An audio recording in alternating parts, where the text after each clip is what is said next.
Hello students, welcome to Future Education.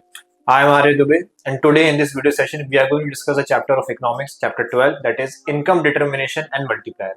हम इस video में specifically short answer type questions जो हैं उनको आज डिस्कस करेंगे। तो सबसे चालू करते हैं सबसे फर्स्ट क्वेश्चन से, what is involuntary unemployment. Okay, यहाँ पूछा गया इनवॉलंटरी अनएम्प्लॉयमेंट क्या होता है, हम कैसे डिफाइन करते हैं। ठीक है, it is a type of unemployment in which all those people who are willing to and able to get work at an existing wage rate do not get work. Okay, very important. ये इस तरीके का unemployment होता है जहां पे वो सारे के सारे वो लोग जो काम करना चाह रहे हैं एंड काम कर सकते हैं एक एग्जिस्टिंग वेज रेट पे, उनको काम नहीं मिलता है ना। यानी कि वो चाह के भी काम करना चाहते हैं एक एग्जिस्टिंग वेज रेट पर, लेकिन फिर भी उन्हें काम नहीं मिल पाता।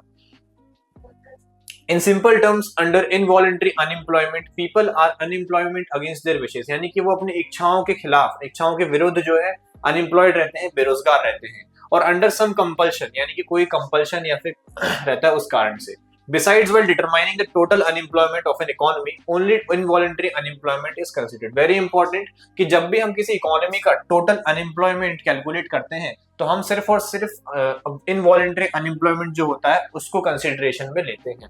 ठीक है, नेक्स्ट है what is voluntary unemployment. Voluntary unemployment क्या होता है ना। तो आप यहाँ पे दो शब्द का जो है उससे आप याद कर सकते हैं, एक है इनवॉलंटरी और एक वॉलंटरी, है ना। इनवॉलंटरी यानी कि अपनी विशेष के अगेंस्ट, है ना, अपनी इच्छाओं के खिलाफ, उसको आप बोल सकते हैं इनवॉलंटरी। और वॉलंटरी यानी खुद की मर्जी से, खुद की इच्छा से। ठीक है, तो अगर कोई बोलता है इनवॉलंटरी अनएम्प्लॉयमेंट तो मतलब कि वैसा अनएम्प्लॉयमेंट जहाँ पे लोग काम करना चाहते थे पर उन्हें काम ना मिल सका। और वॉलंटरी अनएम्प्लॉयमेंट यानी ऐसा अनएम्प्लॉयमेंट यहाँ पे लोग अपनी मर्जी से unemployed है। It is a type of unemployment in which even though a person is physically and mentally fit is unemployed because of his unwillingness to do a work at an existing wage rate। ठीक है, यानी कि कैसे unemployment जहां पे एक इंसान physically और मेंटली फिट है और अनएम्प्लॉयमेंट है क्योंकि वो काम करना नहीं चाहता कुछ एक एग्जिस्टिंग वेज रेट पे। While determining the total unemployment of an economy, voluntary unemployment is not considered. ठीक है, तो जब भी हम टोटल अनएम्प्लॉयमेंट कैलकुलेट करते हैं किसी भी इकोनॉमी का, तो याद रखें हम वॉलंटरी अनएम्प्लॉयमेंट को कंसीडर नहीं करते। नेक्स्ट क्वेश्चन पे आगे बढ़ते हैं, what is investment multiplier. Okay, क्या होता है investment multiplier. A multiplier explains how many times N increase in investment causes an increase in the national income. ठीक है, वेरी सिंपल। एक मल्टीप्लायर जो है वो आपको ये बताता है कि कितने टाइम्स किसी भी इकोनॉमी में एक इन्वेस्टमेंट बढ़ेगा जब एक इन्वेस्टमेंट किया जाएगा, है ना। How many times an increase an investment, यानी इन्वेस्टमेंट कितने टाइम्स बढ़ेगा जब नेशनल इनकम में एक सिंगल इंक्रीज आता है। फॉर एग्जांपल, एक एडिशनल इनकम आती है 100 करोड़ रुपीस की किसी इकोनॉमी में, और अगर हम बोलो कि मल्टीप्लायर की वैल्यू है 3 टाइम्स, तो ये 100 करोड़ का जो इन्वेस्टमेंट है ये आपको नेशनल इनकम देगा कितनी, 300 करोड़, 3 गुना बढ़ जाएगी। हेंस मल्टीप्लायर के, है ना। तो मल्टीप्लायर को हम के से डिनोट करते हैं, is the ratio of N increase in national income, यानी कि एक रेशियो है जहां पे आप इंक्रीज इन नेशनल इनकम, कितने ज्यादा नेशनल इनकम जो है वो इंक्रीज हुई है, तो हम उसको यहाँ पे डिनोट करेंगे डेल्टा वाई से। इसका मतलब होता है change in national income due to an increase in investment, यानी कि ड्यू टू किस कारण से, एक इन्वेस्टमेंट में इंक्रीज होने से ना। जैसे मैंने बताया 100 करोड़ का इन्वेस्टमेंट हुआ तो चेंज इन इन्वेस्टमेंट इस केस में कितना हो जाएगा, चेंज इन आई, डेल्टा आई कितना हो जाएगा, 100 crore.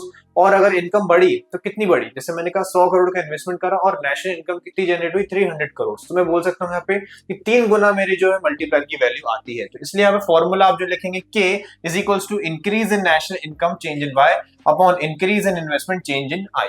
Okay, assume that an extra 5000 crore of investment, है ना। तो यहाँ पे जैसे क्या कि 5000 करोड़ की इन्वेस्टमेंट करी गई है जो कि आपका चेंज इन आई हो जाएगा किसी इकोनॉमी में, जिस कारण से एडिशनल 20,000 करोड़ रुपीस की नेशनल इनकम जनरेट हुई है ना। तो आप इस केस में अगर बोले कि मल्टीप्लायर की वैल्यू क्या होगी, तो मैं यहाँ पे लिखूंगा 20,000, क्योंकि ये हो जाएगा मेरा क्या, change in Y upon change in I कितना है मेरा 5000, तो यहाँ पे लिख दूंगा 5000।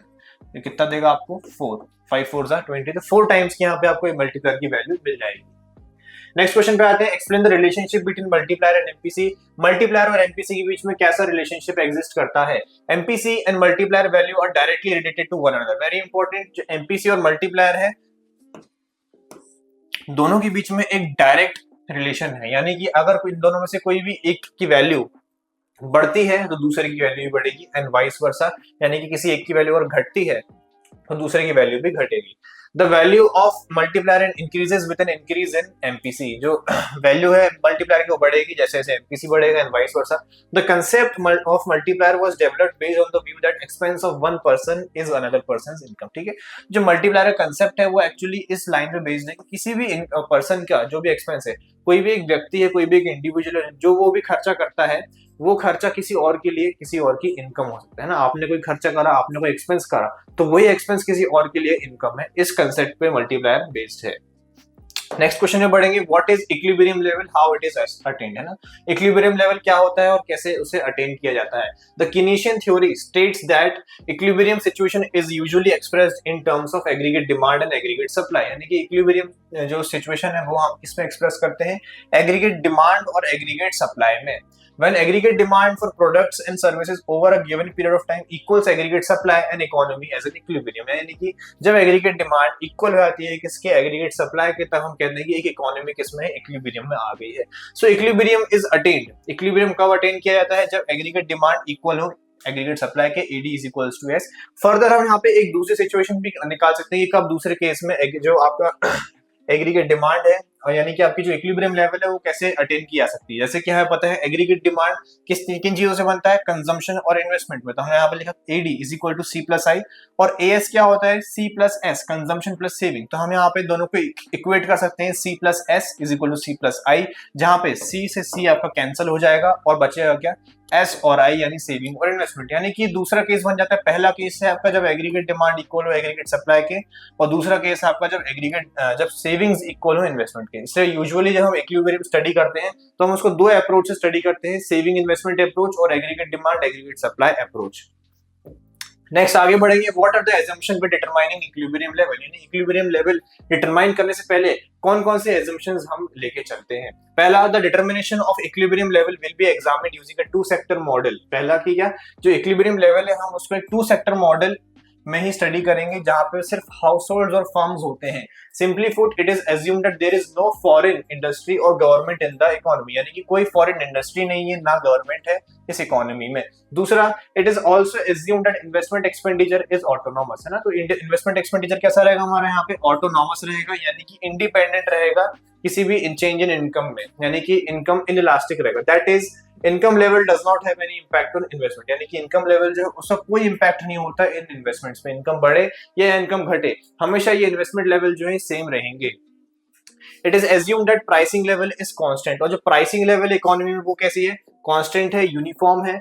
Also to determine equilibrium output, short run will be considered, और आउटपुट को डिटरमाइन करने के लिए हम ऐसा मान के चलेंगे कि सारी की सारी चीजें शॉर्ट रन में चल रही हैं।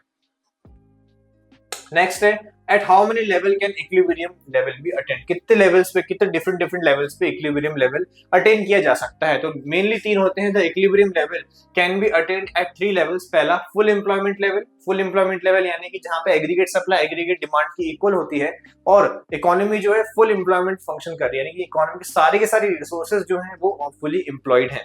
दूसरा, under employment level, less than full employment level, यानी कि ऐसा इक्विलिब्रियम लेवल जहां पे एग्रीगेट डिमांड और एग्रीगेट सप्लाई एक दूसरे की इक्वल है, बट यहाँ पे जो एम्प्लॉयमेंट है वो फुली यूटिलाइज्ड नहीं है, यानी कि यहाँ पे कुछ इनवॉलंटरी अनएम्प्लॉयमेंट देखने को मिल सकती है।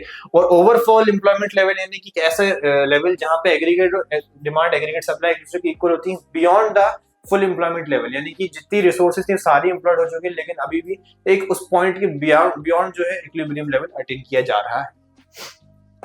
नेक्स्ट क्वेश्चन पे आएंगे, explain under employment equilibrium. Under employment equilibrium को हमें करना है। तो a situation when the resources are not fully employed at the point where the aggregate demand and aggregate supply is equal to each other is under employment equilibrium, है ना। यानी कि ऐसा पॉइंट जहां पे रिसोर्सेज हैं सारी की सारी वो एक दूसरे के रिसोर्सेज जो है सारी की सारी पूरी तरीके से एम्प्लॉयड नहीं है, पूरी तरीके से इंगेज नहीं है, और एग्रीगेट डिमांड और एग्रीगेट सप्लाई एक दूसरे के इक्वल है, उसको हम बोलते हैं कि अंडर एम्प्लॉयमेंट इक्विलिब्रियम। आप देख सकते हैं यहाँ पे ग्राफ में एक्स एक्सिस पे दिया है इनकम, एम्प्लॉयमेंट और आउटपुट, और यहाँ वाई एक्सिस पे आपको दिया है एग्रीगेट डिमांड। ठीक है, आप देख सकते हैं ये आपका एडी कर्व है और ये आपका एएस कर्व है। जो एडी और एएस कर्व है वो they are suppose to be equal here at point E, जहाँ पे सारे के सारे रिसोर्सेज भी इक्वल होंगी और सारे के सारे जो आपके इक्विलिब्रियम लेवल है वो भी यहाँ पे अटेन किया जाएगा। लेकिन ये एक दूसरे को कहाँ मिलते हैं, पॉइंट एफ पे, जहाँ पे सारे के सारे रिसोर्सेज जो है वो इक्वल नहीं है, यानी कि एट क्यू पॉइंट पूरी रिसोर्सेज जो है इकोनॉमी की, पूरी जो वर्क फोर्स है वो यहाँ पे एम्प्लॉयड हो जाएगा, लेकिन एक्चुअली में वो Q1 पे आ जाता है जहाँ पे सारे रिसोर्सेज नहीं होती है। ठीक है, तो आप देख सकते हैं कि यहाँ पे कुछ जो ये रिसोर्सेज है कुछ अनएम्प्लॉयमेंट टाइप है जो आपको देखने को मिल सकता है। Under employment equilibrium, this point of equilibrium occurs before the full employment equilibrium. In the below graph at point F, AD1 is equals to AS, and this point is lower than the full employment level. Therefore, OQ1 is less than OQ. Point F indicates under employment equilibrium. तो आप देख सकते हैं कि जो OQ1 है वो कम है किससे, OQ से। अगर यहाँ पे Q जो है वो फुल एम्प्लॉयमेंट को शो कर रहा है और OQ1 जो है वो कम एम्प्लॉयमेंट शो कर रहा है ना। इस केस में आप यहाँ पे ध्यान रखें कि यहाँ पे जब इकोनॉमी में सिचुएशन अकर होती है तो इकोनॉमी में इनवॉलेंट्री अनएम्प्लॉयमेंट जो है वो देखने को मिलता है।